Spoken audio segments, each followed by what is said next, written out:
collectivist global elites' Malthusian quest for a new world order. A one-world dictatorial government where all aspects of human life are under their control.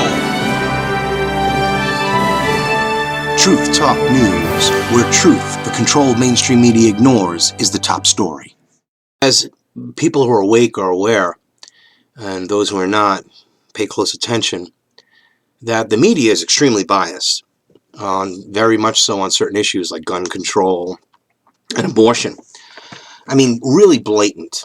On January 25th, more than 500,000 people, according to reliable estimates, converged on the Capitol for the annual pro-life March for Life. Got absolutely no media attention at all.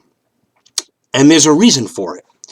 You see, the Roe versus Wade recent anniversary, they talk about women's choices, the right to choose, and they just do not state the facts about that these choices that these women make some of the choices they make, or one of the choices they make, results in like a genocidal number of murders of children. The Rockefeller Foundation, through the CFR, have controlled the media, and they fund all of these population control councils, the Club of Rome, research all the things I say. It's true. But find your own truth. There's only one truth. That's the truth. Seek and ye shall find it. And the truth here is that you have this blatant media bias on various issues. According to the Nonpartisan Media Research Center, the marches did not garner a single syllable of coverage from ABC, CBS. While ABC could not find the time to mention the demonstration for life that evening, Diane Sawyer made time for an update on the supposed controversy over complaints of Subway's foot-long subs are sometimes only 11 inches long.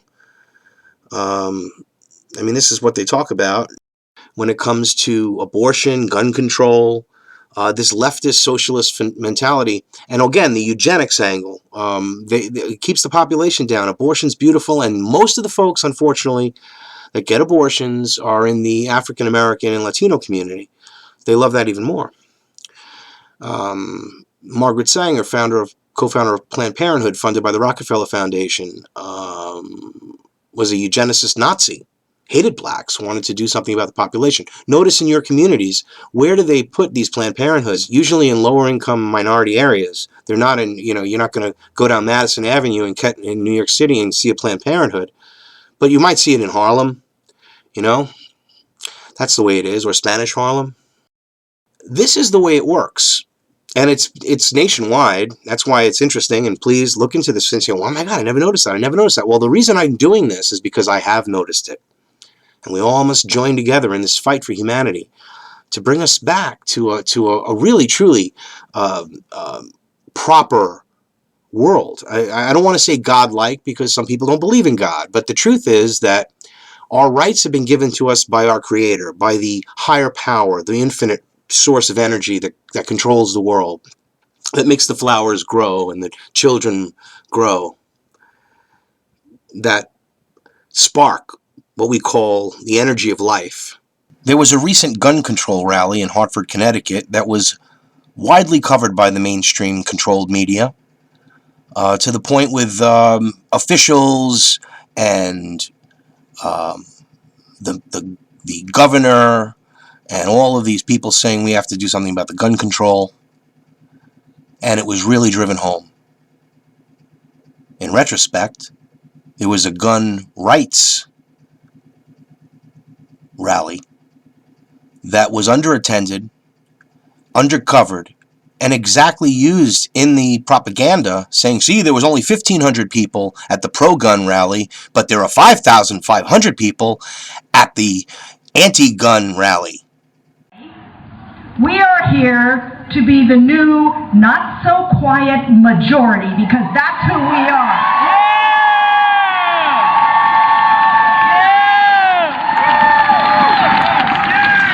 Senator John McCain is continuing to criticize his fellow Republicans for their filibuster of incoming CIA Director John O'Brennan over drone policy.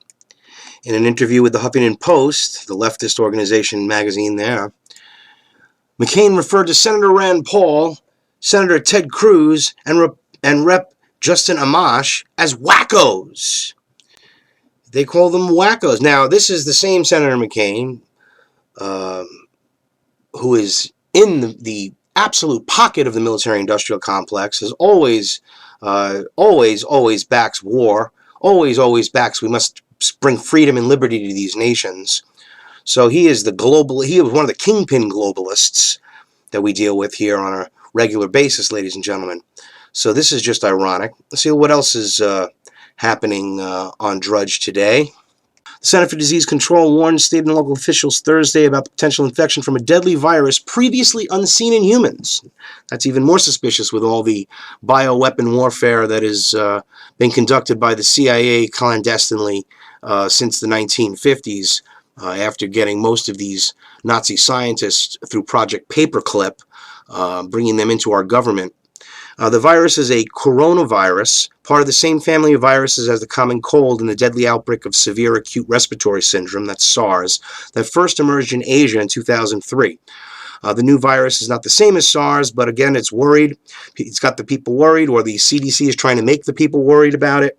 According to the CDC's analysis, the infections in Britain started with a 60-year-old man who had recently traveled to Pakistan and Saudi Arabia and developed a respiratory illness on January 24th. Samples from the man showed he was infected with both the new virus and with H1N1 or swine flu.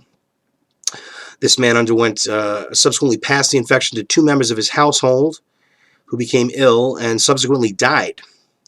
So obviously it is a pretty serious situation. But again, we have to be very cautious, ladies and gentlemen, with these new emerging viruses.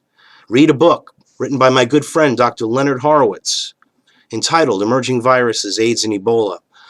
These emerging viruses are bioweapons cooked up at Fort Detrick for the most part, and the Cold Spring Harbor Research Facility, as well as the Plum Island Animal Study Research Center, where PETA always complains about.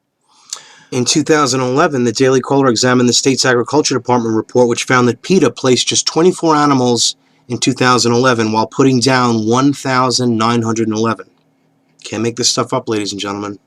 All right, what else is going on in the world? Well, we know that Hugo Chavez died, and interestingly enough, he was a very polarizing figure. Of course, we have the preparing for all-out war with North Korea.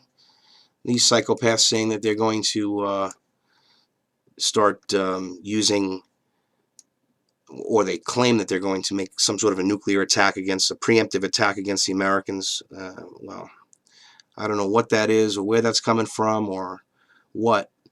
But we certainly are living in a dangerous time. Whole Foods is starting to label genetically modified products. That's a very good news. I'm very happy to hear that. Whole Foods products will carry GMO labeling. Whole Foods says all products in its North American stores will have labels disclosing if they contain genetically modified ingredients by 2018. The company says it's the first national grocery chain to set such a deadline for labeling foods that contain genetically modified organisms. Fantastic. The universe bends towards righteousness and the good. Martin Luther King said that, and I think that's true. And we need to strive and put out positive energy and positive feedback about the truth. You see, the truth is, as much as it causes controversy, as much as it causes confrontation and conflict, the truth is the most positive of all things. Seek the truth, and you shall find it. Speak the truth, and those who hear will open their eyes and awaken that these criminal bankers have hijacked our government and the media, and they love this establishment. And for them, you know, it's okay if the multitudes are poor, because you don't see Brian Williams or Diane Sawyer or anyone else in there suffering, right?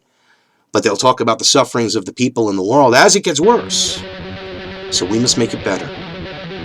Thank you for watching Truth Talk News. I'm Howard Nealon.